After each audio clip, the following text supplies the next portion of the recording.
तर सध्या आपल्या समोर आहे नदीम भाई, हे सर्पमित्र आहे. नदीम भाई, नेमका हा कोणता साप आहे? हा मांडूळ जातीचा साप आहे. याला इंग्लिशमध्ये रेड सँडबॉ म्हणतात.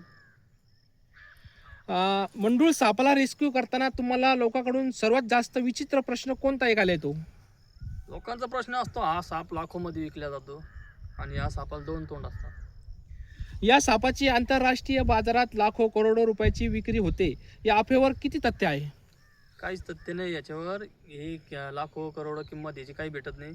हा एकदम साधारण साप आहे, बाकी काही नाही. मंडूळ सापाला खरोखरच दोन तोंड असतात का, ही फक्त लोकांची गैरसमज आहे? पूर्णपणे एकदम गैरसमज आहे लोकांचा. याला एकच तोंड असतं. नदीम भाई, हा साप विषारी असतो की लोकांसाठी पूर्णपणे सुरक्षित आहे? बिनविषारी साप आहे हा. लोकांना काही धोका नाही याच्यापासून. नदीम भाई, लोक असं म्हणतात की मंडूळ सापाला घरात ठेवल्याने पैशाचा पाऊस पडतो, गुप्तधन मिळतं, या अंधश्रद्धेवर आपलं काय म्हणणं आहे?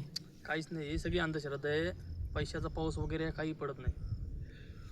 वन्यजीव संरक्षण कायद्यानुसार या सापाला पकडणे, घरात ठेवणे किंवा विकणे किती मोठा गुन्हा आहे?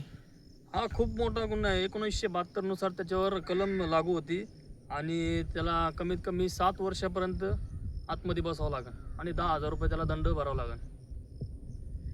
नदीम भाई, या सापाच्या लोकांमध्ये जे गैरसमज आहे त्याच्यावर तुमचा काय संदेश लोकांना देणार आहे तुम्ही? लोकांना संदेश देणं आहे की या सापाच्या भानगडीत कोणीही पडू नका. हा साप कुठं बी आढळल्यास जवळील सर्पमित्राला कॉल करा. तो या सापाला घेऊन रेस्क्यू करून एकदम सुरक्षित ठिकाणी रिलीज करेल.